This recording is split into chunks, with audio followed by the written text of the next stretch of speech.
Hey everybody, Captain B-Nard back here with another exciting episode of the Captain's Recap. Today we're going to be looking at Week 7 in the Battle Hub Draft League, Season 4, all of the exciting action, and then of course a look at the updated standings. And here to discuss all of that with me, we have a very special guest, none other than the Season 3 winner of the Battle Hub Draft League. We have Anastasia, so welcome aboard.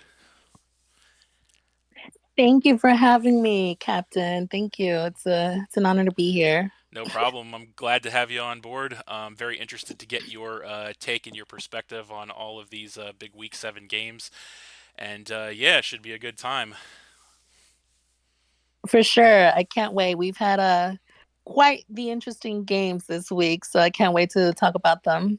Absolutely. So, yeah, without any further ado, we're just going to go ahead and jump right into it. And we're just going to go right down the list from top to bottom on the dock, as we always do. And so the first game we want to take a look at is going to be the matchup of Emerald Miner and the Demolition Force taking on Silver and the Legends of Lapras. So, looking at these teams on paper, of course, on Emerald's side, he's got stuff like the Greninja, Annihilate, Metagross, Enamorus, you know, combination of bulky offense and fast offense there. He's got Terra Captains, Hmm. Cryogonal, and Lycanroc midday form, which is pretty strong. And then Moltres, Sandy Shocks, pretty strong as well. Matching that up against Silver's team, you see he has stuff like the Iron Valiant, the Hisuian Gudra, the Walking Wake Torkoal kind of mini Sun combination there. And then, of course, he's got the Terra Captains, Umbreon, and Ambipom as well. And then, of course, we cannot forget at the bottom of the screen there, the Landorus Therian. Big shout out to the YouTube icon himself, Joey Fontaine, of course. So Yes. we can't forget about that. So um, when I look at these teams on paper, I don't know, I kind of think they're pretty evenly matched, more or less. I think Emerald's stuff. I mean, he does have, the Greninja looks like it might be okay, but then the Pheasantipede is a pretty good special wall, and the Walking Wake could be a problem with that. Um, but on Silver's side, obviously Iron Valiant could really do work to Emerald's team. But all in all, I think I don't wouldn't really give a big edge to either of these teams on paper. But what do you think about it, Anna? Well, from seeing the team's first glance, I would agree with you. You don't really see either of them putting the edge over the other as much. However, I did feel that if Silver went full offense with this Sun team, I feel like he could have or he could overpower Emerald just ever so slightly because things like the Annihilate don't really like to take special moves all that well. Metagross doesn't like, any fire moves, period. True, true. Namorous is fairly frail and yeah, overall that's what I was thinking when I was looking in the team. Fair point. Yeah. So the walking wake, I guess, if set up properly, like if he has a walking wake in the sun and it's got a speed boost and a choice specs or something like that, Yes. that could certainly work over Emerald's team if Silver could manage to get himself into that position. Definitely fair point. So, Hmm. but when we take a look at the actual match results here, we are going to see that it was in fact Emerald Miner that did win this game, 3-0. A couple of takeaways in my mind from this game, I would say. I feel like Emerald prepared and played better in this game than Silver did. I do think Silver brought some creative sets, like he had that Flame Orb Iron Valiant, which was a real shock. He had the Terra Water Umbreon, which was cool. But overall, I think it was kind of a case of power versus creativity in my mind, and Emerald had the power and Silver had more the Mm. creativity. I think Silver definitely made a couple of tactical errors in the game, in my opinion. One of which relatively early on in the game, I think, was with the Iron Valiant. Like he let the Iron Valiant get burned by the flame orb before he tricked it, so it kind of like let the cat out of the bag that the Iron Valiant was special and that it had trick, because it's like he brought the Iron Valiant in off like a pivot, I think, or something, and then it just got burned by the flame orb at the end of the turn, and Emerald's like, oh, okay, well, I guess that tells me it's special and it's going to trick me. So that was a Right. kind of an ill-timed play on Silver's side, but um, all in all, yeah, Emerald's a really solid player, very consistent player, so it's definitely hard to get one over on him.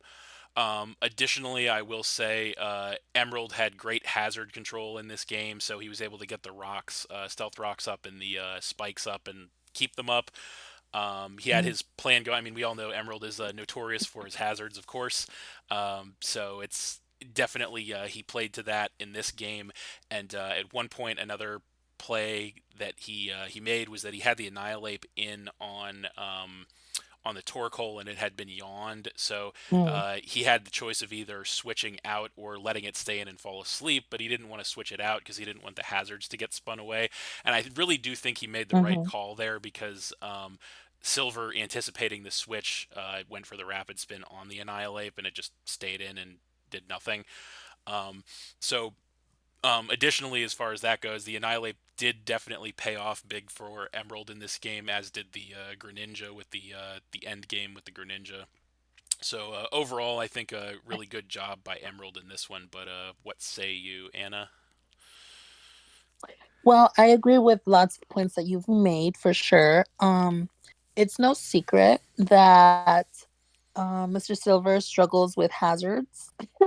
Yes. I feel and I do believe that when you're going up against the Hazard King himself, it was going to be a challenge from the start. Yes. In addition, I felt as though his Torkoal, and I'll point on the other mons as well, but the Torkoal I felt was a little bit too passive in my opinion. Um, Fire Spin was cute. You kind of almost always want to put a Pokemon to sleep, but you can only put one to sleep, right? So Fire Yeah. Spin doesn't have as much longevity, in my opinion.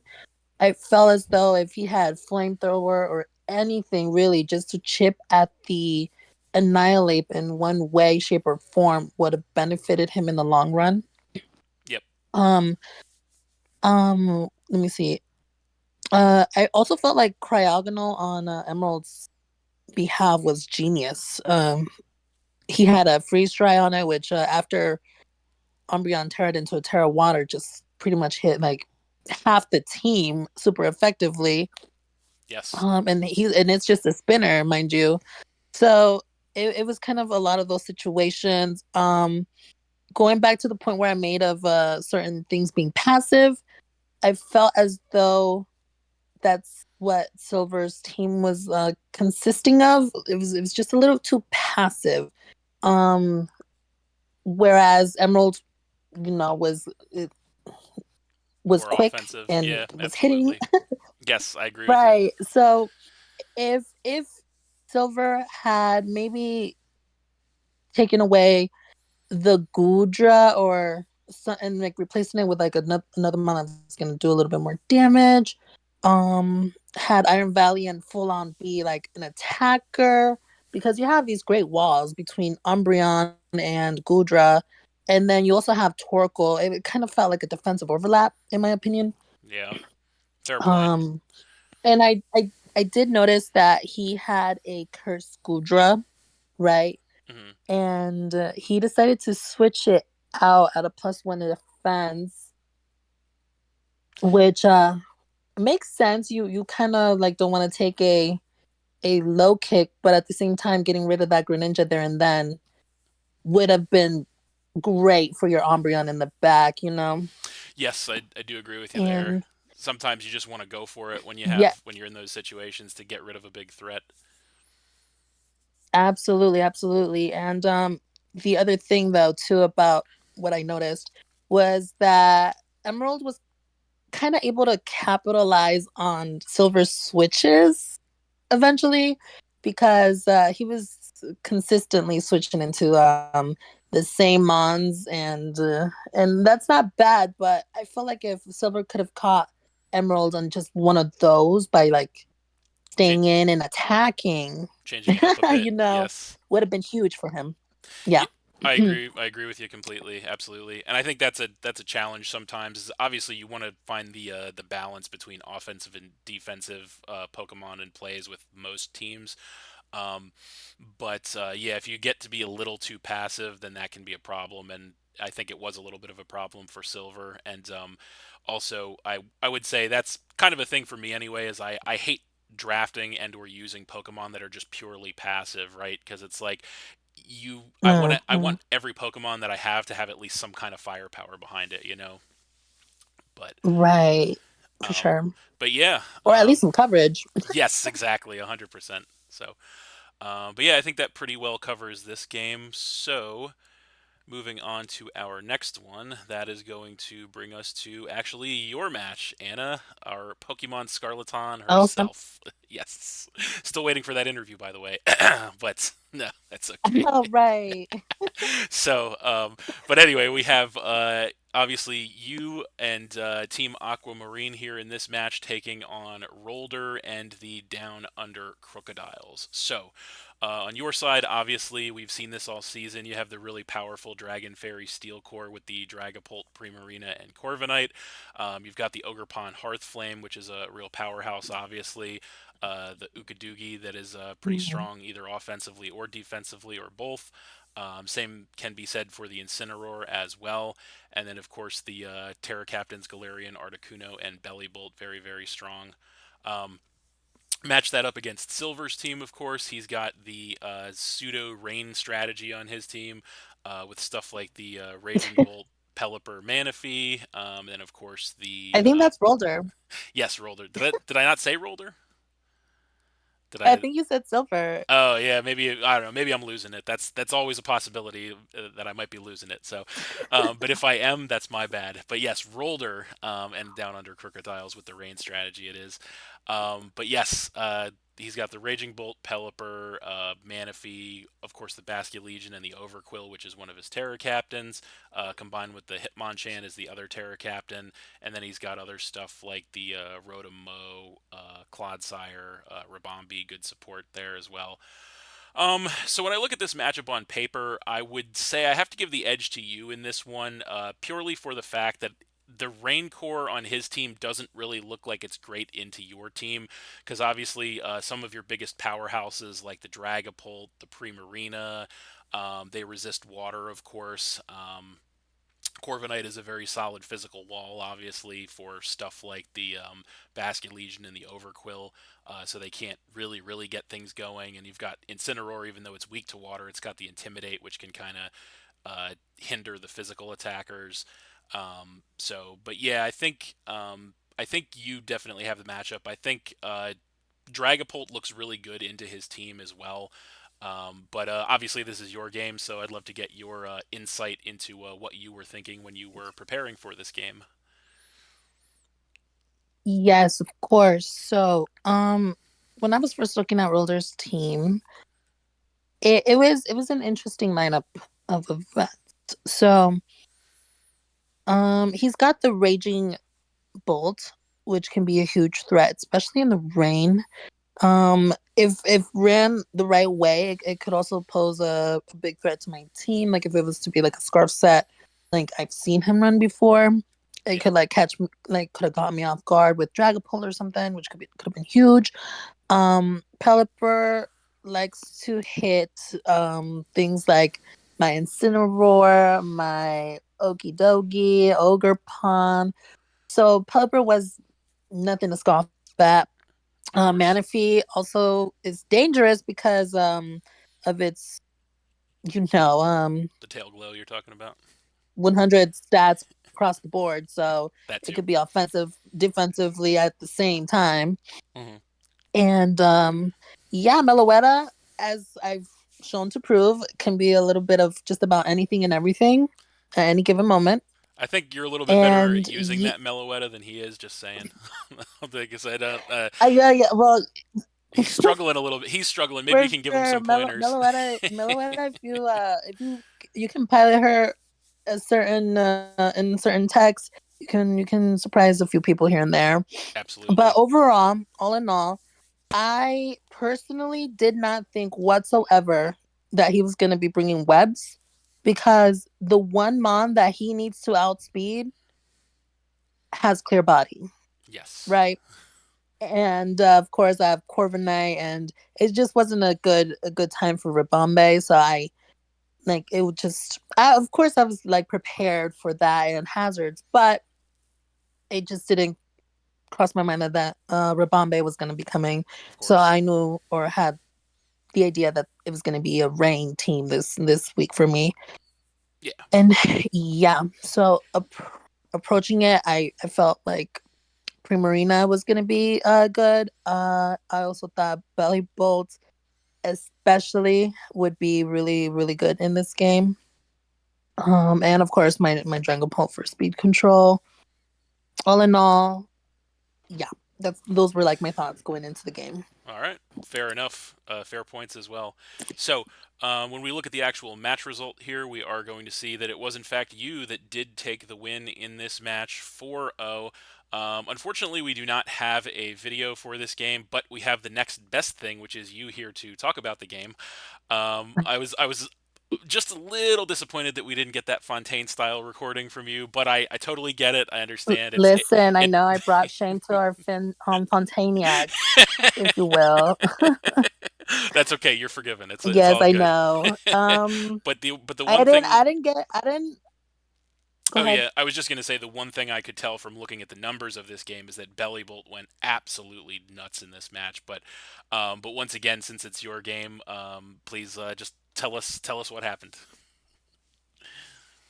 Well, I fed Belly Bowl extra well before our match. Let's just say that.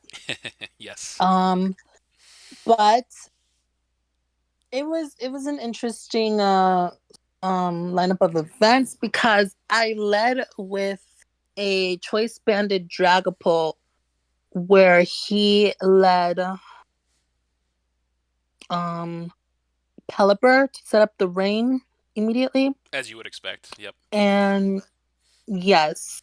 And after an exchange, he decided to like switch. Like he was playing around the Dragapult a little too freely. And mind you, this is a banded Dragapult that's going in with Dragon Darts, Absolutely. which was probably not his best play. Um when there's a Dragapult, just start attacking immediately. Don't switch around it. And if you are trying to get like a better switching into it, just odds are just keep whatever's in front of you or like whatever you already have in there and just like attacking it. Yes. Um, in addition, well, so that being said, Dragapult chipped the team pretty early on because of that. And yes, as far as his Basque Legion went, he really couldn't go into my team because I brought Terra Water Belly Bolt, physically defensive, of course, Yeah. um, which just ate up Basque Legion's moves consistently, and there being no Raging Bolt, kind of wasn't afraid of much of what could come in. There was the Hitmonchan, yeah, but I'm physically defensive, and there's Overquill, but at the same time, if you're not setting up and like on me, you can't really overpower the belly bowl that's consistently healing itself back up with its broken move, in my opinion, with its ability.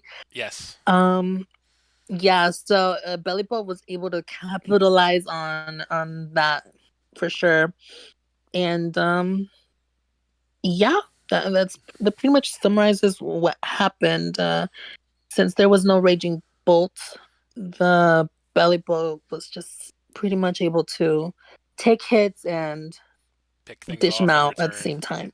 Yep, I was gonna say it sounds like so with everything weakened thanks to the Dragapult, it's just like Bellybolt could take the hits and pick everything off near the end. It seems like so. Yeah.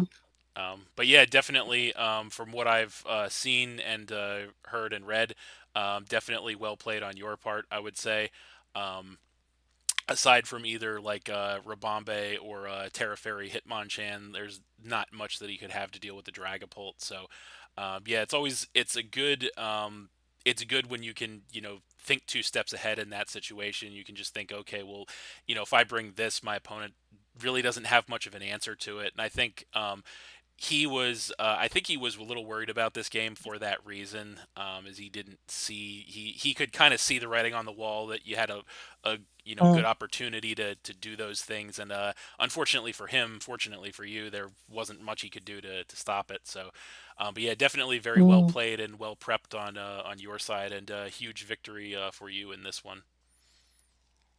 Thank you, thank you. I will say, um, I did want to add Yeah. that since there was no raging bolt, understandably, Mm, I at least would have experimented with the idea of bringing Clodsire, yeah. because it's a great wall, and if you're having troubles, because I believe he said he was having troubles with Belly Bolt and Mox as well, Yeah.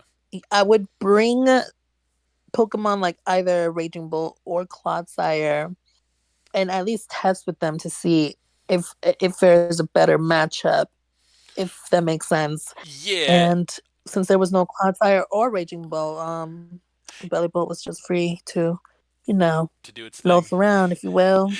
Yes, yes, yeah. No, I think Clodsire would have been a good bring because if he has water absorbed Clodsire, there's not a lot Belly Bolt can do to it Hmm. as Terra Water, and not And that uh, was exactly what I was prepped for as well. yeah, Well, not prepped for. I was expecting. expecting unaware just in case. Yeah, But I did bring muddy water on the belly bowl just in case it was unaware. But if it was yes, water absorbed, it just completely would wall yeah, the belly bowl for sure. indeed. But yeah, it all worked out for you. So yeah, there you have it. So um, Thank you, thank you. indeed. So, yeah, moving on to our next game. That is going to bring us to my game, actually.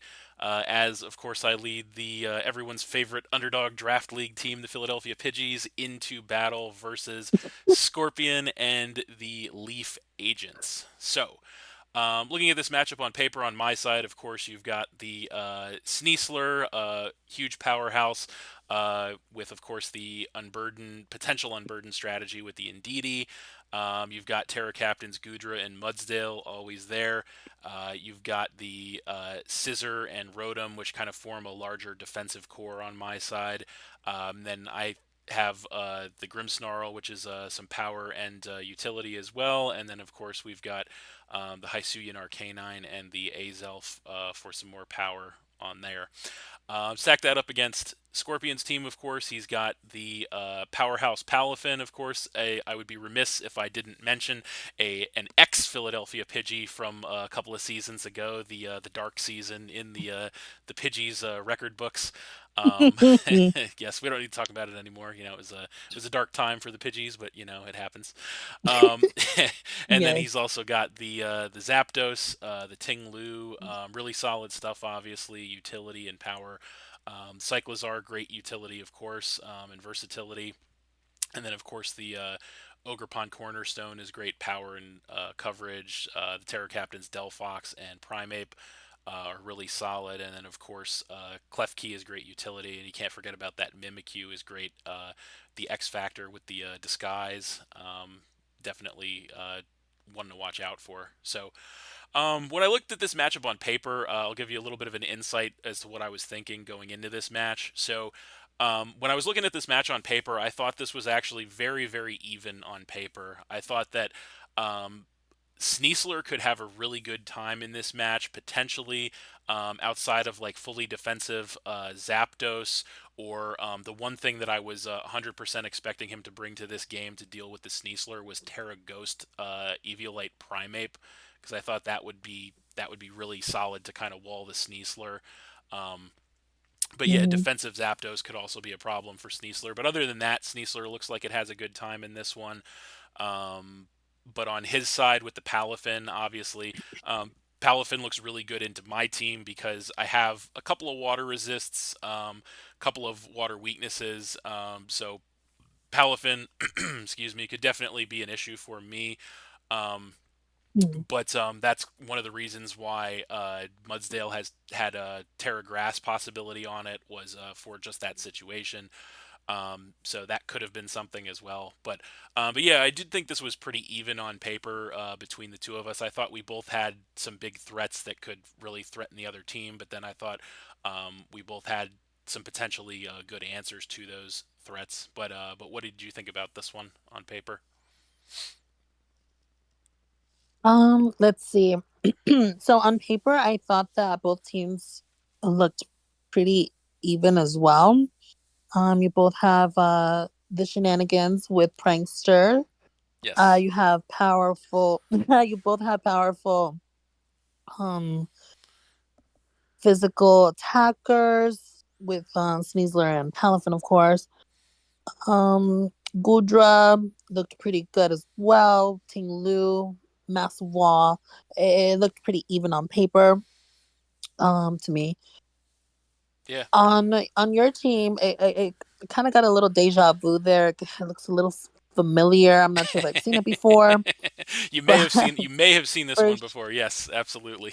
sure. The mirror dimension from the season 3 team here. But as I say, that's what happens when you get sniped. Is you just go back to what you know, I guess. So that was how this. Absolutely. Yes. Yes, that was how this Yes. team was And born. I was actually Palafin looked really good here as well. And it was kind of shaky for me to see someone draft Palafin, knowing the history that it's had here in the BHDL. Yes. However, Scorp has, I believe, been working it really, really well this season, playing it very well, and been a big fan of Palafin ever since. So him bringing it to this game in particular, I was really excited Yep. for sure. Fair points. Absolutely, 100%. He definitely has done the Pokemon justice this season. He's definitely a very consistent player, very strong player. So he's definitely done Palafin Mm-hmm. justice. But yeah. So when we look Yes. at the actual match results here, I'm sorry to say this. Unfortunately, Anastasia will not be able to pay her rent this month because it was in fact me, Oh, Captain B-Nard, and my Philadelphia Pidgeys that did take the win here. That's what you get for gambling on sports. No, no, but so the Philadelphia Pidgeys, honestly, this is what I get for betting against the a Fontaniacs. fellow Fontaniac. Yes, that's exactly. I still feel bad, but you know it's all good. But yes, it was in fact me that did take the win in this match, 1-0. Very very tight game, very close, competitive, and hard fought match all around here. Um, So big moments in this match to me. Right off the cuff, obviously we have to talk about it. The Toxic Spikes Sneasler was the MVP of this game, 100%. When I was prepping for this game, I was looking at his team and I thought, I don't think there's any chance whatsoever that Reveroom comes to this game just because it does not have a good time into my team for the most part. And I thought there was probably like a 50-50 shot he would bring Cyclizar because that's his only form of hazard removal. But at the same time, Cyclizar doesn't really have a good match into my team either. Pretty much anything that can get one shot by Sneasler is not something that has a good time into Sneasler, of course. Um, so so I thought there was like a 50-50 shot he would bring Cyclizar, and he ended up not bringing it, Mm. which opened the door for turn one Toxic Spike Sneasler, and that, oh my lord, paid dividends in this match because it ended up poisoning his entire team. Aside from the Zapdos, which ironically actually got poisoned off a poison touch from Sneasler as well. So Sneasler ended up poisoning all 6 of his Pokemon in this match, which was quite the sight, I will say. Um, but yeah, that was a huge moment in the match to kind of get that set up right out of the gate. There, I was hoping to take him off guard with Mm-hmm. that, and I 100% did, and I was very proud of that Sneasler set. But as we'll get to at the end of the game, that actually indeed kind of ended up winning me the game too, thanks to the shall we say unorthodox B-Nard sets that we've come to be familiar with here in the BHDL. Um, but Familiar indeed. Yes. So, but yeah, throughout this game, it was pretty back and forth. We spent a lot of time trying to get positioning. There were some hacks on both sides in this match. I think on my side, I obviously got that poison touch with the Sneasler, which helped. And then on his side, I guess I contacted Zapdos a bunch of times with different Pokemon. It didn't get staticked, which was nice. But conversely, there was many things that happened in Scorpion's favor as well. He got a couple of crits at certain points in the game. He as well Hmm. got a Hurricane confusion, which then forced my Gudra to hit itself in its confusion 1 out of 1 times, which was quite unfortunate. And then, of course, Mm. another thing that I noticed in this game is that I think not that I was counting or anything, but I think he went for and landed every single about 10, which was every single inaccurate move he went for he landed, which included like 4 hurricanes, which I was like, it just feels so wrong that hurricanes just not missing. Like the Zapdos have a built-in wide lens or something that I don't know about, but yeah, the hurricanes were devastating. Um, but yeah, very very solid game. Another big moment in the game. Well, I will say I think not to pat myself on the back because y'all know I'm not about that. Um, but I will say a big moment in the game as well was toward the middle of the match where uh, I think Scorpion made a couple of unnecessarily risky plays in this match that led helped to Mm. lead to me getting the win as well. One of which, of course, was switching the Palafin in on the Rotom Wash, Mm. predicting that I would substitute when in fact I went for the Thunderbolt instead, which allowed Palafin to go down to the poison damage at the end of the turn. So that was definitely a Yep. hugely unnecessary risk on his side that bit him in the ass. Um, Yep. but I'm then not gagging. Nope. you're like screaming at the thing like don't do Honestly, yes. yeah. Literally. Yes, and then of course we can't forget about the end of the game, there where thanks to the fact that I had gone for the toxic spike with the Sneasler turn one, we had a situation where it was down to just Sneasler on my side versus his Zapdos and Delphox with the Delphox in. So thanks to the fact that I had gone for toxic spike earlier with the Sneasler, he thought there's no way this Sneasler can be Scarf, right? And I know his Delphox was Scarf as well, so he's like, okay, so if I switch out into Zapdos, Zapdos goes down, that pretty much guarantees the win because then I just switch back into Sneasler or into Delphox, and then Scarf Delphox always outspeeds Sneasler and Mm-hmm. kills it with a Psychic move. But unfortunately, what he didn't consider was the possibility that it could be Toxic Spike's Scarf Sneasler, which indeed it was. Mm-hmm. So And uh, surprise, surprise. yes, there it was. There it was. So Zapdos goes down to 2 shots from Dire Claw, and of course Delphox gets outsped and taken out by Sneasler as well, um, giving us the just barely victory, and of course giving Sneasler credit for taking out just about the entire team. In this one, which was just a wild ride for me because Sneasler got I think 5 kills in this game, and 3 of them were like end of turn poison damage thanks to the toxic spikes. So Yes. because his Pokemon just Yes. kept living on like 1 HP after every attack I went for, and then just dying to the poison at the end of turn. And I was like, oh my god, the bringing the toxic spike Sneasler may have been the best decision I've ever made in Draft League, but yeah, so definitely a really tight, really competitive game. But what do you think about it? Well, when I saw turn one, it kind of gave me PTSD from season three, week one, because at that time you brought a Scarfed Aurora Veil Ninetales along the Ninetales, Yes, I did. and and then me leaving in my Dragapult thinking it's gonna outspeed naturally, of course, and just for you to go for a Blizzard, it was just horrible, horrible, horrible time. But very, very smart on your behalf. So for you to turn around, bring a similar strategy this game was genius. Thank you. It was it was a bumpy ride, right, throughout this game because it was definitely a power control for sure.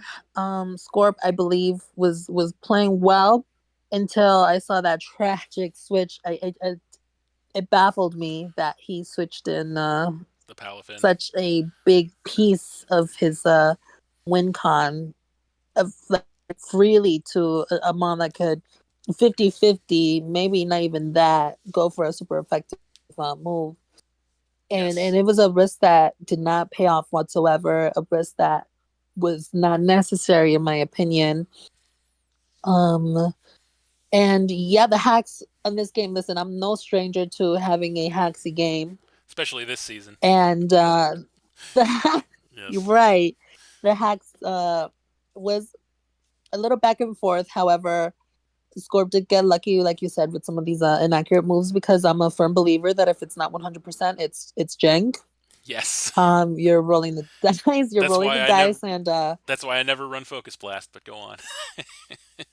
you're right, focus miss. But you do Yes. run those hydro misses as well. So, Believe me, if Rotom um, Wash got any move other than that's it, I did miss a Hydro Pump. I almost forgot about that. But it trust me, if Rotom Wash got any move, like if Rotom Wash got Bubble instead of Hydro Pump, I would run no, Bubble over Hydro Pump because I can't right. it misses every single time I needed to hit it misses, and I'm just like, oh, what? Like why can't it just get literally anything else? But I know that's not how Rotom works. I understand, but you know, But I will say I will be jank if I failed to mention that you went for a I believe U turns or you attacked the Zapdos about 4 to 5 times and not got like static yes, on your win con there at the end. So if yeah, if that Sneasler would have gotten static at any point of that match from those hits, yes. it probably wouldn't have worked out the way it did. But you know, the scope difference came in clutch against his will, if you will. Yes, And absolutely agree. Yeah, I think yeah. Sir Sneasler refused to be paralyzed. I think it was a U-turn and two Dire Claws that I hit Zapdos with on Sneasler, and then I also hit it with Hmm. Scissor and didn't get static either. But that wouldn't have Scissor was kind of bad in this game, so I wouldn't have cared too much about that. But yeah, the three times that I Hmm. contacted Zapdos with Sneasler and not getting static was, like I said, I'll take it. I can't complain because I won, obviously. But yeah, I'll take the fact that I didn't get staticked on Sneasler with the Zapdos for sure. Yes. So, Yep. but I like you said, yep. I Other agree. than Wild ride, it wild was ride. a solid game. Yeah. Yes. So, but yeah. So moving along from that game, that is going to bring us to the matchup of Raymond and his Mamoswine Doubters, the former two-time BHDL champion, of course, taking on Lazy Boy and his Sleepy Laxingtons. So, looking at this matchup on paper, of course, on Raymond's side, you've got the big powerhouses like the Latios, the Ogre Pond base form, which of course can hold an item, which is very valuable. He's got the Terrapagos, which just never wants to die under any circumstances. He's got stuff like the Tinkaton, which is great utility, and also the Tornadus Therian, and the mascot himself, the Mamoswine, paired up with those Terror Captains, Lantern and Blaziken, are very strong as well.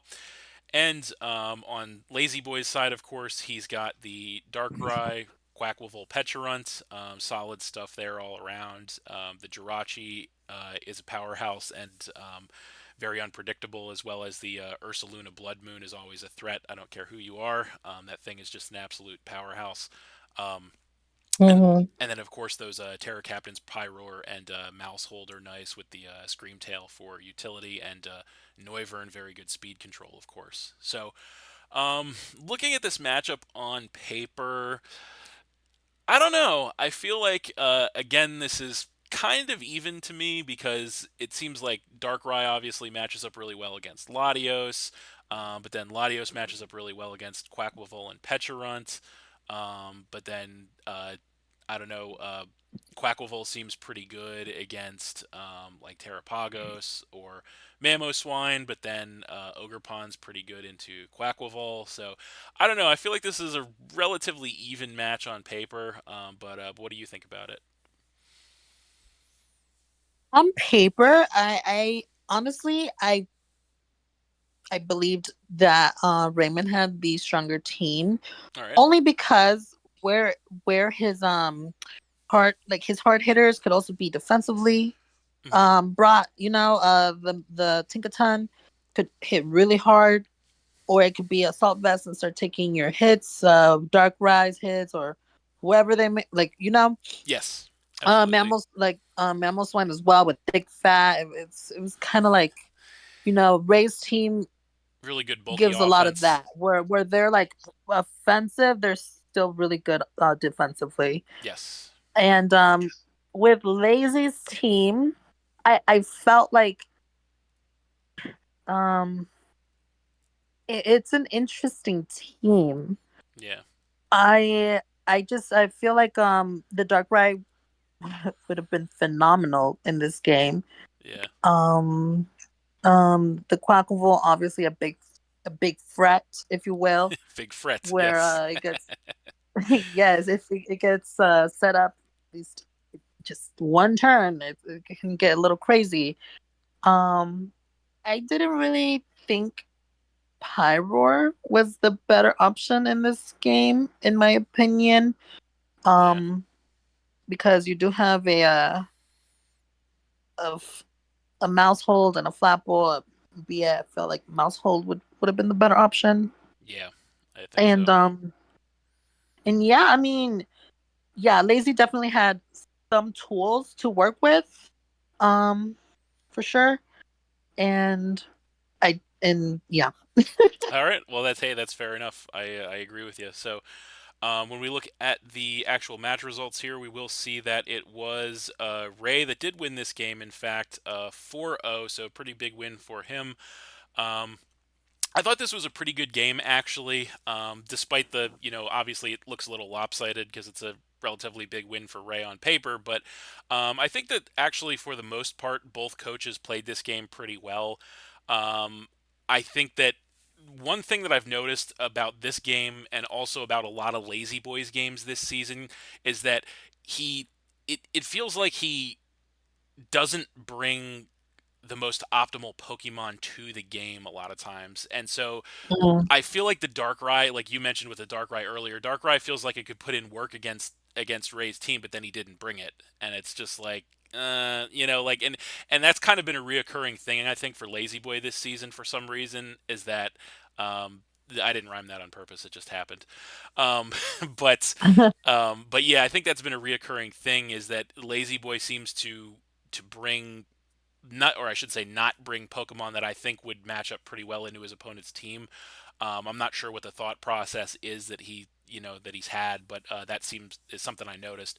But I do think that this game was just kind of a case of Ray just kind of grinding Lazy Boy down, right? Like it wasn't like Ray got like a big sweep or anything with any of his Pokemon. Right. It was just a case of they both played the game, and Ray over time just kind of wore Lazy out. And at the end of the day, when the dust settled, he just had a bunch of Pokemon left over, after doing that. But I do think this Oh, for is sure.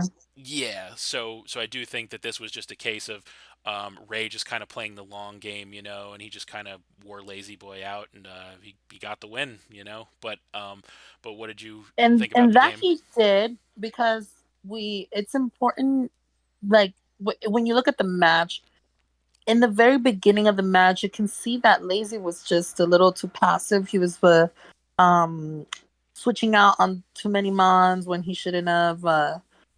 In the Yes. similar case, he would have been in a better position, sorry, if he would have just attacked Right. in like quite a few of those turns.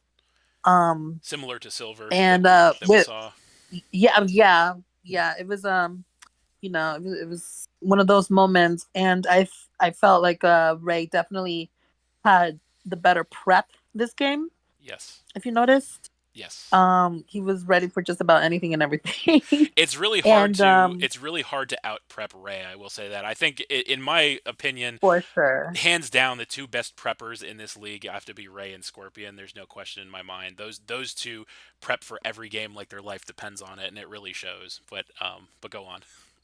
I believe it for sure. And as someone that's worked with Lazy throughout like my whole experience in this draft league, Yeah. I definitely could tell that this was not his best showing.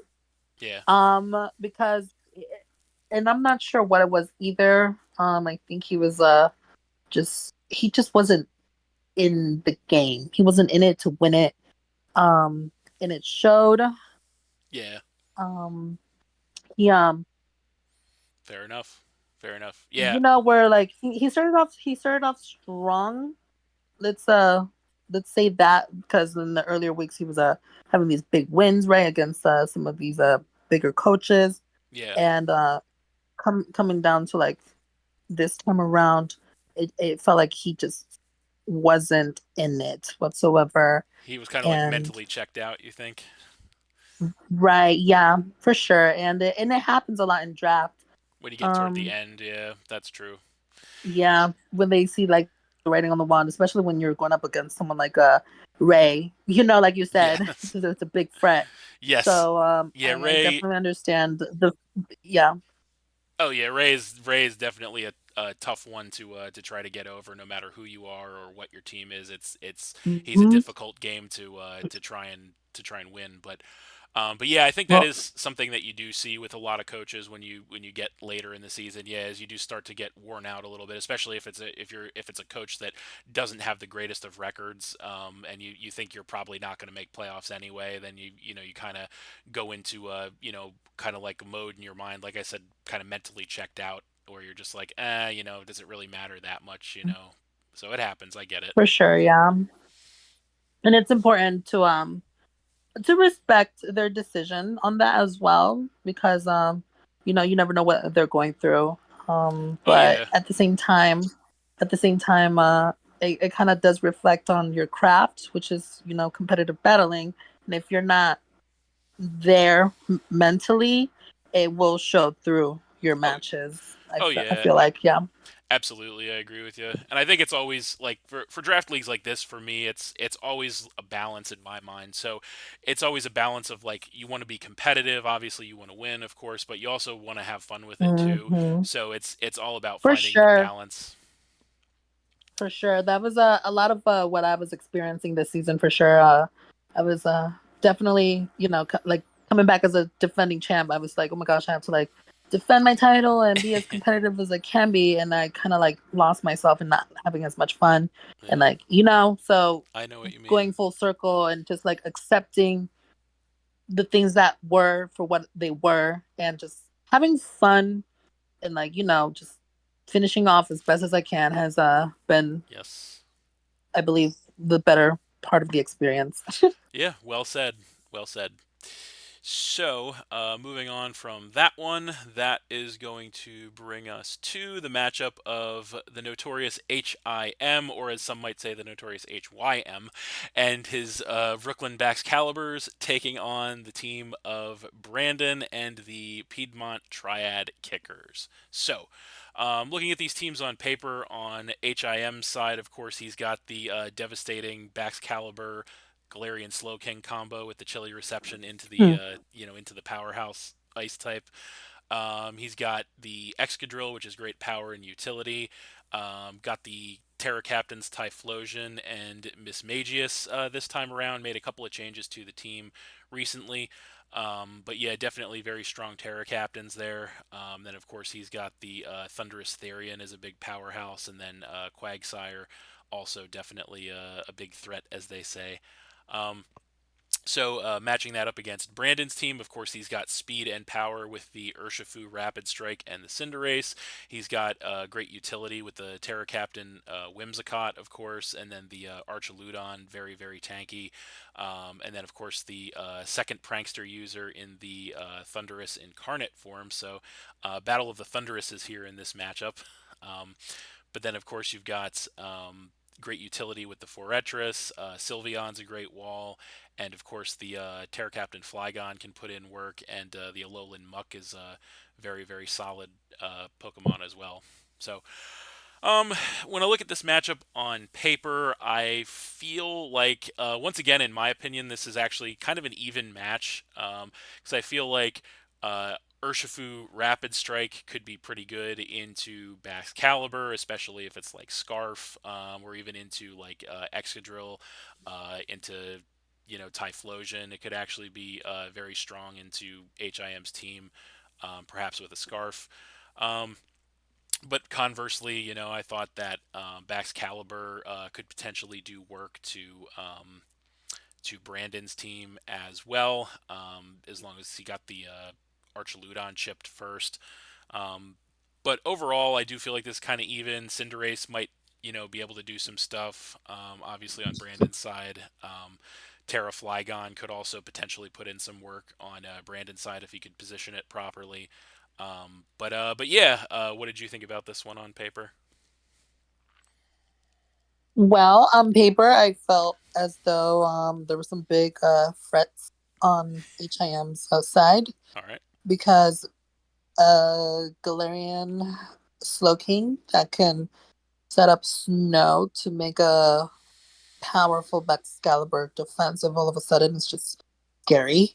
of course, Um, um, the Excadrill is solid spinner. Typhlosion, as we've seen, can be a little crazy when it wants to. Iron Leaves is it's nothing to be you nothing, can't really ignore Iron Leaves, especially if it likes like setup. nothing to sneeze at, as they say. Yes. Right. And on Brandon's side, I felt as though the Urshifu looked pretty good in this game as well as the Cinderace. You can't ignore the Archaludon, of course, and the Flygon, like the Dragon Dancing Flygon, could also like put in some work. That's what I thought Yeah. about the matchup. Yeah, absolutely. Agree with you. So, when we take a look at this match result here, we will see that it was, in fact, HIM that won this game. A huge, huge 6-0 win, actually, in favor of HIM, which I think took a lot of people by surprise, myself included. Um, Poor Brandon can't catch a break this season, as we'll talk about in this game here. um, but yeah, it was a huge win I for. I I Yeah. audibly gasped when I saw the results. I could not believe it. I needed the. I never wanted a game to come out as fast as possible, other than that one, because I needed to know what happened. Yes. And then yeah, when I looked at those numbers, I was like, "Holy, what happened?" So, so when I watched the Yes. yes, so when I watched the game back, there were a couple of things that stood out to me.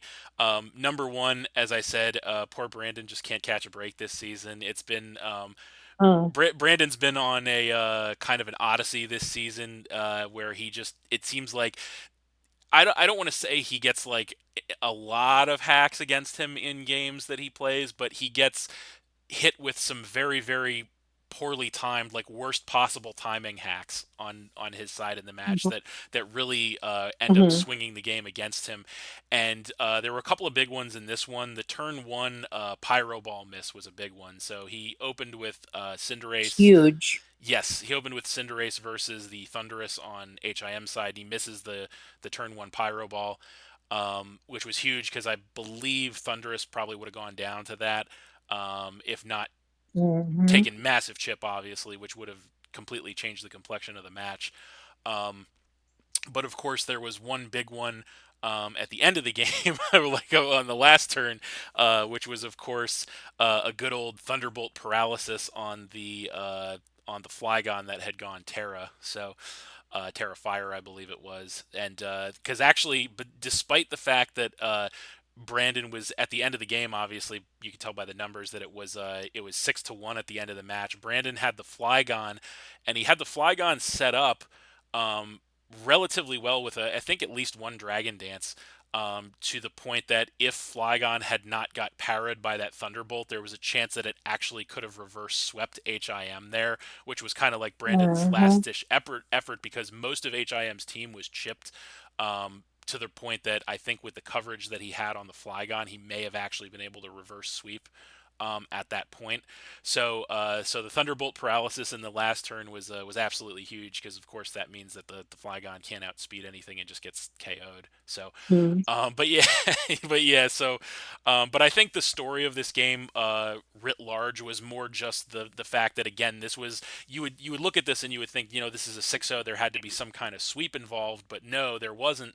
It was really just Right. it was really just a case of Mm-hmm. HIM just grinding Brandon down the whole match essentially. Like they were making their plays and their reads and trying to struggle for position, and at the end of the day, it was just a situation where HIM was making the right plays. Brandon, for the most part, was not really making the right plays or the right Hmm. predictions, and he just kind of got his team got worn out. And like I said, his last ditch effort was the Flygon, and that didn't work because of the paralysis. So, but yeah, that was my thoughts on this one. What do you think about it?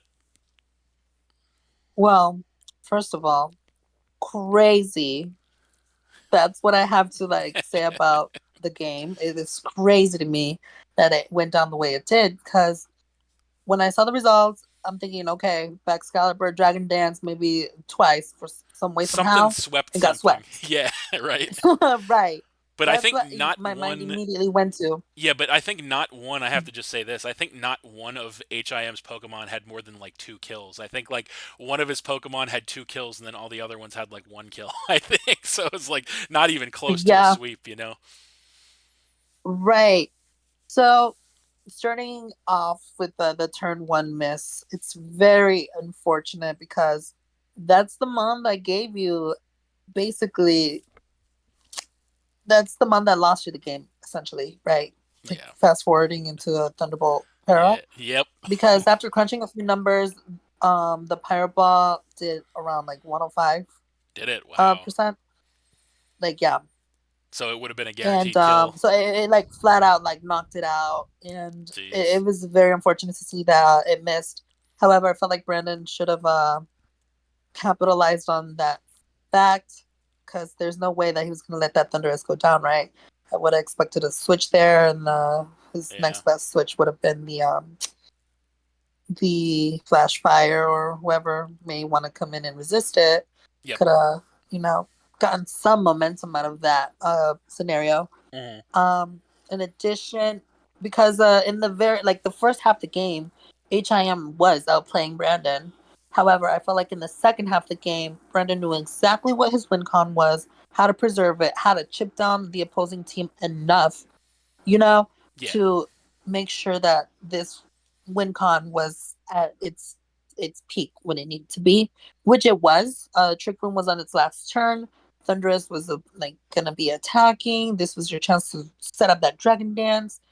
That was prime time for a 10% chance to paralyze you.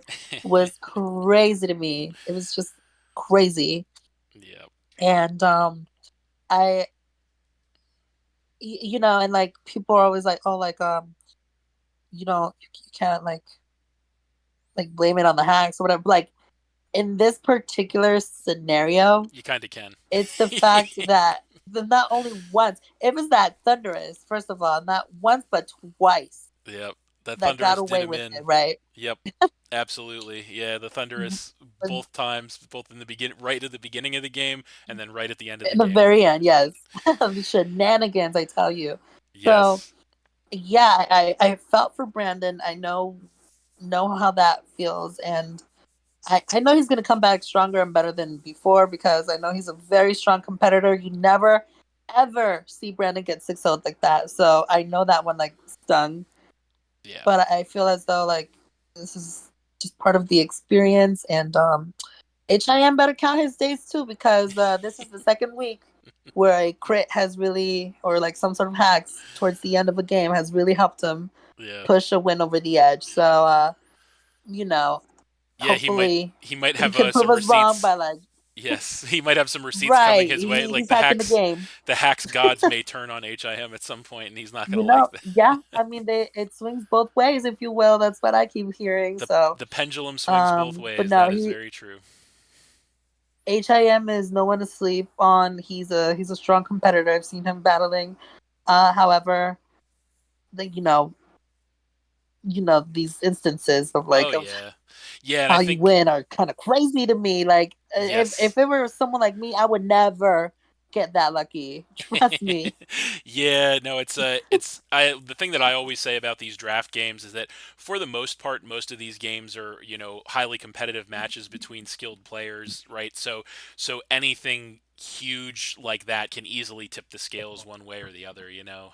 But For yeah, sure. take nothing away from either player for sure. But yeah, those like I said, I think I don't even know if maybe the pendulum will swing against HIM in that department. I think it's more of just the pendulum has swung so hard against Brandon this season. I think that's what it is. Like it doesn't seem to matter which coach is playing Brandon, but it always seems like there's something that goes wrong in his plan that just has led him kind of down to the position he's at this season. But like you said, I guess it's part of the experience, and that's at the end of the day, that is the game we play. Unfortunately, the RNG is certainly part of the game. So, what can you say? For sure. With Pokemon, you gotta love it for all its beauty. And Hacks is one of like the uglier sides of its beauty, but you Yes, still gotta fall in love with it because it's part of the journey.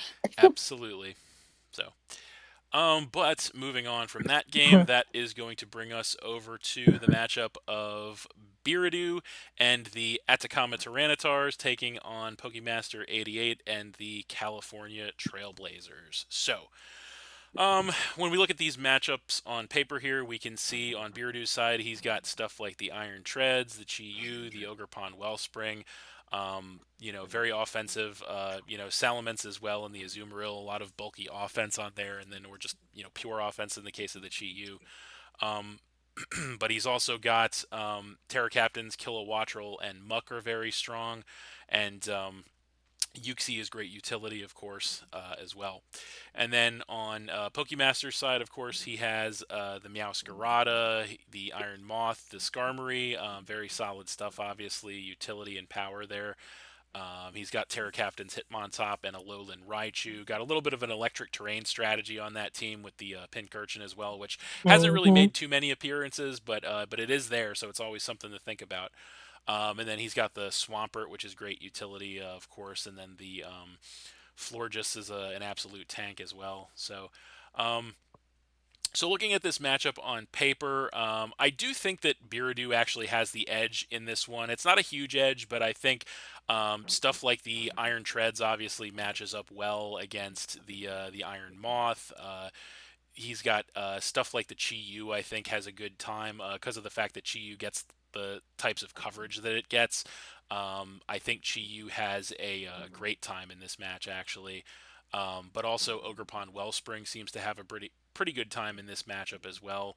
And so yeah, I do. Azumarill as well looks good, and Terra Kilowattrel also looks good too. So overall, I think it's not a huge mismatch, but I do think that Biridu has the edge on paper for those reasons. But what do you think about it, Anna? I agree with what you said. I feel as though Birdu's team is scary in quote. Quote scary. Um um but however I feel like Pokemaster has great speed tiers and hard hitters as well. True, true. Um he's got good like pretty good walls, the Florges, the Swampert, if you will, the Skarmory. It's like a nice Nice, palette of flavors there with his Pokemon. nice And defensive strategy. Beardo, like where he hits hard, he's gonna hit hard. The Chi Yu, nothing ever likes to switching into a Chi Yu. So Unless you're whatever's in front Darkspawn. of it, if it comes in on that mon, it's gonna catch a body, right? Unless you're Darkspawn. Um, yeah, unless you're Dash, but yes. Yes. So or Typhlosion. Yes, Let's absolutely. see. Let's see. And yeah, Birdu has a great spinner. The Salamence, it's kind of like toss it because it runs Moxie, but it could also be special. It could be a physical wall. You never really know with Salamence. True. Really, it's like a budget um Dragapult, but Yes. like less exciting, if you will. Yes, of course. Um, And Yuxi, of course, Yuxi is tedious because it gets rocks. It could set up. It could it could just be like it could be annoying. Yes, And for sure. I actually thought Ampharos was gonna be a good bring this game as well.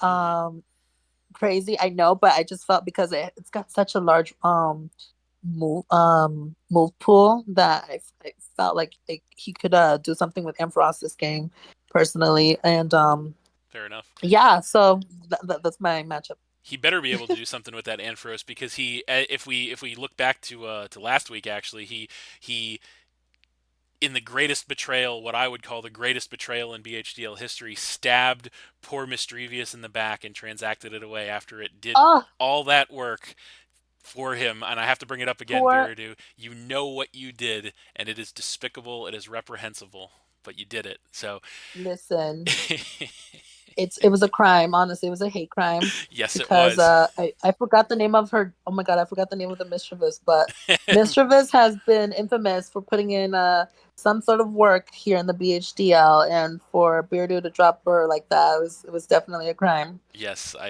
agree absolutely. So he better make the Ampharos do something. That's all I can say to make up for it. But yeah, when we look at the actual match results here, we will see that it was Biridu that did win this match 3-0. Um, this was a really good game. I thought kind of back and forth. Early on, it seemed like a fight for position between these two. I think that it was a pretty even match top to bottom. Honestly, I think they both made good plays in this match. They both made more questionable plays. There was a little bit of hacks on both sides in this one here. I think Mm-hmm. um, Biridu crit the Skarmory with Ogerpon at one point, which was helpful in Mm-hmm. taking it out. And then I think there was maybe a miss on Biridu's side or something else later on in the match that was, kind of helped even it out. So, but all in all, I thought this was a pretty even game. I thought the coaches, both of them, prepped and played relatively well for the match. Biridu is definitely one of the most consistent coaches in the BHDL that we have. So it was definitely a really solid match, I think, through and through. But what do you think about it? Oh, for sure. I've been really excited to watch Beardu's games this season because I feel like he's having a great showing this time around. A Definitely. redemption arc, if you will, from last season. Um, and of course, with his big threat of a team, and mixed in the recipe, it's gonna be a brawl, right? So Yes. when I uh when I saw the game immediately, the matchup, I was thinking the choice bandit also was going to be insane because especially after Skarmory was like gonna go down, like also just presses buttons Yes, and absolutely. what was left on Pokemaster's side of like the moth, the swamper, nothing really like to go one on one with the Azumarill. But I did want to backtrack and say that, well, first and foremost, that Beardo had phenomenal prep. It was pretty good. He knew exactly what to bring for exactly each mon. He knew when to use it, Yes. and it was a very smart brings for him. However, I felt like Chris losing his defensive walls early game was a big mistake. Um, and other than that, he also kind of, what was it? I think it was a turn where he flip turned on the muck when he didn't need to. Yeah. As some of us would say, don't play with threats. Yes. He was in position just to kill it. He should have just killed it. He was playing from like behind, so he couldn't afford to like keep switching around his team the way Yeah. he was switching.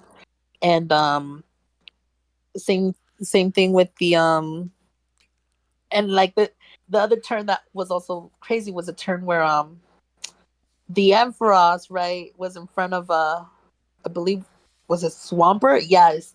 Yeah, I think And so. then Chris was scared of a Terra Grasp. Like, would he Terra there and then? Because Ampharos was already so low. It would have been a waste of a Terra, if you will.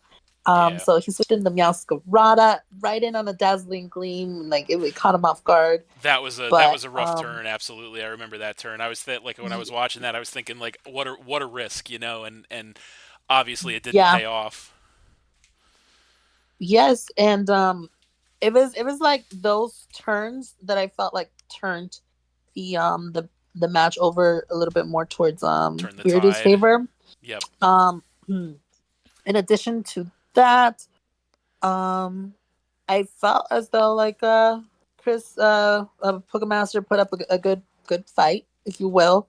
It was just Yes. those little details where he slipped up when your opponent is a little bit ahead. We can't afford to like keep switching the way, Right, respectfully exactly. switching. Yep, yeah, I agree with you there. I think Beardo did a really good job, like you said, of prepping for this game, but also setting up the Azumarill endgame essentially. So he did a nice job of putting himself in a position where he could kind of clean the game up with the Choice Banded Azumarill, which did put a lot of work in at the end of the game and close the game out for Hmm. him. So yeah, definitely hats off to him for that. Um, I also feel like yeah, like you said, Pokemaster. I think he definitely made some risky plays that didn't pay off in this match. Um, some of which you could think like, okay, I can kind of see where he's coming from, but it's again it was a big risk and yeah, it didn't quite pay off. But yeah, definitely hats off to Biradu for his prep and execution in this one for sure. So Yes, good game, Birdo. You did. You That was impressive work there. there you go. You heard it from the Pokemon Scarleton herself. What an endorsement. So Um, but yes, so moving on to our next one, that is going to bring us to the matchup of Stefan and the Grand Lake Garchomps taking on Arcaniner and the West Texas Arcanines. So, looking at this matchup, we can see on Stefan's side, of course, he's got stuff like the Garchomp, the Hisuian Samurott. Um, Very powerful. He's got the Unburdened combo with the Rillaboom and the Hawlucha. Skeledirge is definitely a menace, of course. And then he's got the Terra Captains Diancie and Bastiodon, which can definitely be threatening, specifically the Diancie. And then, of course, the Monkey Dory can also put in work as well. So stacking that up against Arcaniner's team, he's got stuff like the Latios, or I should say Latias, the Weevil, the Donphan, the Entei, just a lot of bulky offense on his side, or in the case of the Weevil, just pure offense. Terra Captains Inteleon and Electros are very powerful as well. And then, of course, Gengar and Lucario are powerhouses in their own right, too. So, um, looking at this matchup on paper, I do kind of feel like this matchup is pretty even, honestly, on paper, because it's like when you look at Garchomp up against Latias, it's like, well, if either one of them scarf, they can eliminate the other one. When you look at the Hisuian Samurott, seems to have, could take out the Latias possibly. But then, of course, the Don fan seems to have a good time into the Skeledirge and the Diancie potentially, unless it's Terra Water. And then, of course, Electros looks like it could be pretty good, obviously with the zero weaknesses, as it often has. So overall, I think this is pretty solid. I think obviously Weavile could put some work in on Stefan's team as well. So, but yeah, I think pretty even overall. But what do you think? Well, when I was looking at the matchup, um, threats that stood out on Stefan's team were the Hisuian Samurott Yep, because Bandit his like Hisuian Samurott goes in on this team. Granted, it's not the fastest though, so there's that on the Garchomp also if it gets going with the like a scale shot or a sword stance could be a could have big been good as problem. well. Yep, And you could be like, oh well, there's like a Weavile. Well, that's he has the teammates for it as well, though, with the Diancie and um the Bastille Legion to an extent. right, And then right. Arcaniner has a solid team there as well with the Weavile has a big offensive pressure. Latias pretty bulky. Donphan does Donphan things, if you will. Very And great yeah, utility. That's why they based two yes, more utility Pokemon off it, because it is the king of utility, one of, we should say. So yes. setting the hazards, removing them, priority, knockoff. Can't ask for anything more. definitely a Pokemon I've had Tried my and true. yes, something that I was considering, but as we say, sniping happens. So, but yes, yeah, I definitely see your point there. So when we look at the actual match results here, we will see that it was Arcaniner that did win this match 1-0. Unfortunately, there is no video for this match, so I won't have too much to say about it, but this seems like it was a very close, very competitive game, obviously, with a 1-0 victory. It seemed like on Stefan's side, it seemed like the Diancie put in quite a bit of work for him. On Arcaniner's side, it seemed like the Lucario and the Inteleon put some work in for him. I believe it was the Hmm. Lucario was the last man standing in this matchup, according to the numbers for that 1-0 victory for Arcaniner. But definitely looks like a very close, very competitive match on paper. But I don't really have too much else I can say about it because we don't know. We didn't see the game, so. But yeah, Yeah, I actually don't have that many thoughts either because we didn't get to see anything. Um, I will say though, from what we have gotten to see from Arcane Niner, um, he hasn't brought like any sets that have been crazy or out there, yeah, if you will. They've been pretty consistent in if it works, if it does, like if it's not broke, don't fix it, right? yes, Um, but I felt like since Stefan can be creative, I felt like he could have capitalized on that himself. possibly. And yeah, that's pretty much all I could say about that game since we didn't get to Yes. see much of anything. Yes, definitely. And yeah, so I think it was definitely a very this game it was interesting because this game was a very critical match as far as what we're going to take a look at momentarily here as far as the race for the number 8 spot in the playoffs here in the BHDL4. So yeah, definitely a critical Mm. win for Arcaniner in this one. But before we take a look at that, we have one more game that we need to talk about briefly, and that is going to be, in anticlimactic fashion, it is going to be Abomination and his Athabasca Miltanks versus Cobra and his Too Cool Typhlosions. So, um, this matchup actually did not happen, but before we get into that a little bit, I do want to kind of just take a little look at these teams on paper to see, what we could have seen, I should say. Um, so on Abomination's side, he's had the same team. I think Abomination might actually be the only coach that made 0 transactions, both Pokemon and Terra, this entire league.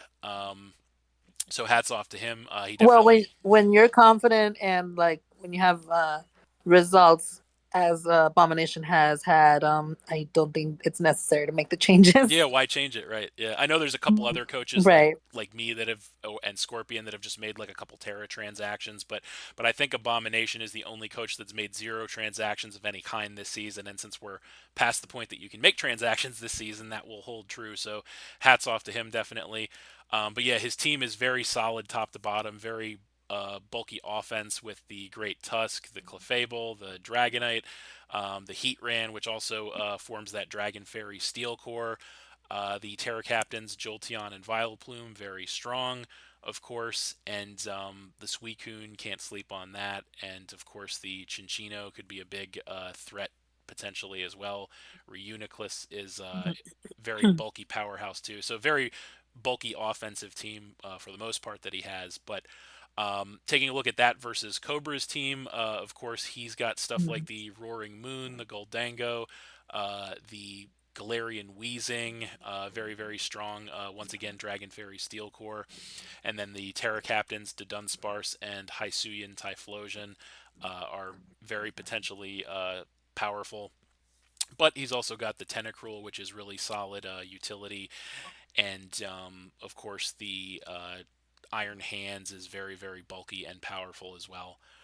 But when I look at this matchup on paper, I feel like I would definitely give the edge to Abomination. I feel like the Great Tusk just has a really good time in this matchup, like a really good time in this matchup. Like I think Great Tusk hits every single Pokemon outside of I think Galarian Wheezing with Levitate, I think it hits every single Pokemon, and then I guess Virizion. It hits every single Pokemon with stab super effective damage, which is insane on Cobra's side. So I feel like Great Tusk would Hmm. absolutely wreck Cobra's team here if played properly on Abomination's side. But additionally, the rest of his team seems to match up pretty well with Cobra's team. Honestly, it seems like, depending on what Cobra brings, it seems like the Dragonite could have a good time. It seems like the Heatran, the Terra Captain Jolteon could also have a good time in this game here. So yeah, I definitely would give the edge to Abomination here, but not that Cobra doesn't have his threats, because he certainly does, but yeah, I think if for no other reason than just that great Tusk just looks amazing into Cobra's team, I think Abomination has Hmm. got the match on paper. But what do you think? Well, listen, while you think that Great Tusk is a big threat and all, I feel like the real threat here is the Shoshonsky, the Clefable, Ah, true. because I feel like the Clefable just would have went in personally, and maybe that's why Cobra went MIA. He was just scared of Shoshonsky, in my opinion. He was quote scared. And Maybe, who knows? Could be. right.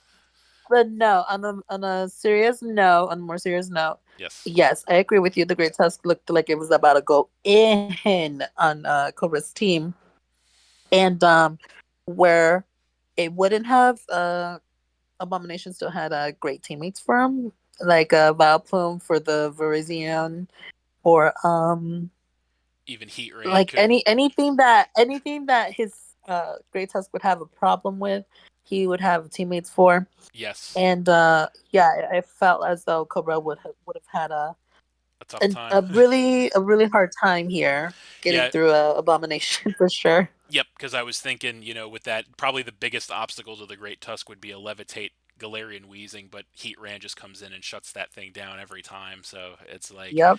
So it's like, yeah, it definitely looked like an uphill battle for Cobra here.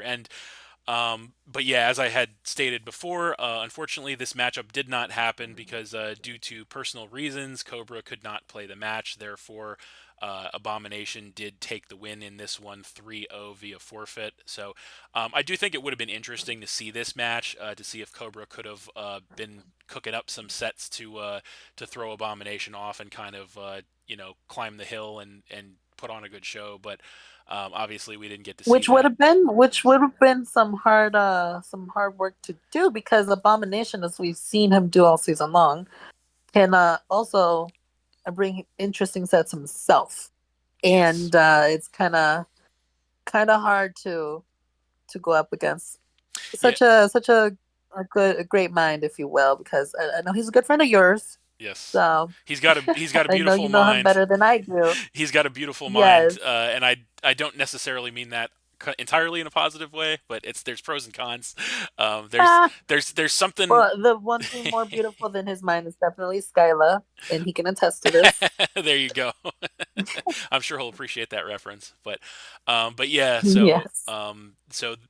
definitely a needed win for Abomination there, with a 3-0 forfeit win. But with that said, that is going to conclude the matches for Week 7, and that is going to go ahead and bring us to an updated look at the current standings here in the BHDL4 post Week 7. And so you can see on the screen here, we have our updated brackets. We do have a little bit of movement this week, actually. So in the top of the list here, we don't have a ton of movement, just a little bit. So at the top of the pile, we have our two 6-1 records, which would include Raymond and myself. And then directly below that, we of course have a bunch of 5-2 records, including Scorpion, Bearadu, Pokemaster, and Abomination. So four to be exact. And then we have Emerald Miner following that up with the 4-3 record. We have then the most interesting part of the scoreboard here, which is, as I had alluded to before, right around that number 8 position. So right now, due to his massive win this week, it is actually the notorious HIM now holding that number 8 spot due to a differential of one. So very, very tight. And very unfortunate situation for Cobra that he had to forfeit this past week, because with that forfeit loss combined with the massive victory with HIM, it allowed HIM to like skyrocket up the chart here to that number 8 position, which is crazy. But he is effectively in a three-way tie for that number 8 position with Cobra and RK9er, another coach with, as I had mentioned before, a critical win this week as well. So as I said, that number 8 spot is going to be very hotly contested here. And not too far behind all three of those coaches, actually, we have just about everybody else here. So we have uh, Anastasia, yourself, the lady on the call with me. We have Lazy Boy, we have Stefan, we have Rolder, and we have Silver. So pretty much the rest of the field right below that. And then unfortunately, poor Brandon all the way at the bottom there, as technically, Oh. yes, technically at this point, the only coach to be mathematically eliminated from playoff contention. So, um, but a crazy situation that we see here with the scoreboard, because um, the way I see the scoreboard at this point, um, pretty much all the coaches in the numbers 1 through 6 position, I believe, actually at this point are mathematically locked in to playoffs, because I don't Mm-hmm. think, correct, I'm not 100% sure about this, but I believe even if any of those coaches, well, I know for sure myself and Raymond at the 6-1 records are locked in, guaranteed. Um, I believe Scorpion is also locked in at the number 3 position just due to his massive differential. um, I think I think even if the rest of those coaches with the 5-2 records, I think even if they were to lose like 6-0 in their last two matches, I think that would probably be the only way they would not make playoffs at this point, is if for Biridu, Pokemaster, and Abomination, they would have to get like 6-0'd back-to-back weeks to not, and then not only that, but they would also need the right combination of coaches under them to get like 6-0 victories. So those coaches are basically locked into playoffs at this point. Um, as far, Mm-hmm. yep, as far as Emerald Miner goes, he is in good shape, but he's actually not out of the woods yet. So he's in a situation where if he actually loses out at this point, if he loses his last two and it's by a big enough differential, he could actually not make it as well. But like I said, that's going to really depend on what happens with the rest of those coaches toward the middle of the bottom of the chart here. Mm-hmm. So as crazy as it seems, the playoffs are actually not out of reach for just about any coach on this board right now, just due to the fact that um, you have, and we talked about this before, but when you have a situation where there's these massive, where the wins consolidate around a few coaches, that really opens a big gap, and that big gap is right around the number 7, number 8 position here on the chart. Which means that the door is kind of still open. Like that at this point, that number 8 seat is anybody's at this point. I mean, HIM, Cobra, and RK9er are a leg up, but hypothetically, with a big enough win, any of those 2 and 5 coaches could actually slide into that spot at this point, which is pretty crazy. Mm.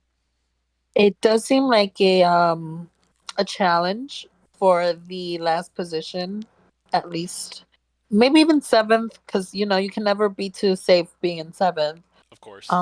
But I feel like there's still a chance for everyone, and yeah, like I keep saying to myself, winning isn't everything, but wanting to is. Yes, And just have fun, put your best foot forward, and may the best drafter win. I agree with you 100%. Absolutely. Yes. And yeah, it is definitely a little bit of a long shot for those coaches toward the bottom of the list, but anything is possible. That is true. Anything is possible. Like you said, the most important thing is to have fun with it. I agree with you completely. Hmm. But yeah, we'll definitely be keeping a close eye on these scoreboard going into the final weeks here in the BHDL. Like I said, anything is possible at this point. But Hmm. but yeah, I think Especially when a lot of the games that also looking closer into it too. yeah. Like a lot of the games where people are like fighting for the playoffs position Hmm. are against people who are already at the top, if you will. Yeah. And not only do they have to beat the people that are on the top, but they have to beat them by like a fair amount, if you will, Yes. to slowly start getting back up there. And Yes. if the people that are already on the top keep winning, it's just basically for positioning. And if like I believe for like top four, if anything. Yeah. And so yeah, a lot of these matches within these next 2 weeks are going to be big position wise. Yes, it's going to be a very critical couple of weeks here in the race for that number 8 and even potentially the number 7 spot here. But also, Mm-hmm. as you had mentioned, what we're doing this season is the coaches in positions 1 through 3 technically are actually going to get to choose their opponents in the quarterfinals of the playoffs between the coaches that are in the numbers 5 through 8 positions. Then, of course, the coach in the number 4 position will just Mm-hmm. get whoever's left over in the 5 through Which 8 is position. huge because you could potentially get and I'm not just saying this but like you could potentially pick an opponent who your team might have an easier matchup to. It's definitely an advantage to be in the top 3, if you will. Yes, 100%. I agree with you 100%. But yeah, I also agree with the point that you made a second ago as well, which is those 3 coaches we talked about in the numbers 8, 9, and 10 positions that are all effectively tied at that 3-4 record right now. All of them have huge matches in the coming week versus top ranked coaches. So if any combination or even potentially if all of those coaches lose, that could really open the door for one of the 2-5 records to sneak in the last couple of weeks. So it's going to be exciting, I think, especially around that number 8 position for the playoffs. It is going to be very exciting to watch how that plays out. So For sure, there's just not a dull moment in the BHDL. Let's just say that. you said it absolutely. So but yeah, I think that pretty well wraps this video up here. So yeah, I think we're that covers it. So that covers all the action here in the BHDL4 Week 7. This seems like a good time to let you guys know that unfortunately, due to scheduling conflicts and a busy week, I will actually not be back here for the Week 8 for any sort of recap in week 8. So just to let you guys know, that will not be happening. So what you'll see is you will still get the week 8 battle probably later than expected. And you will also get right after that the week 9 battle and then the week 9 recap. So that will be the final recap for the regular season of the BHDL. So um, and then we're off to playoffs. So it's a lot to look forward to. Going to be Mm-hmm. an exciting couple of weeks here. So um, but yeah, that's it for this one. Thanks for watching again, everybody. Hope you all enjoyed. Please hit that like button, leave a comment, and/or subscribe if you did enjoy, and stay tuned for more new videos in the future. I would, of course, like to thank my guest, Anastasia, or as some might say, Anastasia, or Oh. Anastasia, or perhaps Anastasia was the other one, I think. So whatever you want to call her, the Pokemon Scarleton Season 3 winner, Anastasia, thank you very much for joining me to talk about all the action here and the standings out of Week 7. So thank you. Hey, thanks again for having me, B Mars. It's been a great time, and I hope to see Fontaine on here sooner or Yes, later. I hope so. It's at some point we have to get the petition out, Scorpion. I know you're watching, so we're gonna get the Fontaine season 5 petition going. So, um, but uh, but yeah, I love that's it. yes, gotta love it as they say. So, um, but yeah, that is it, and we'll see you next time.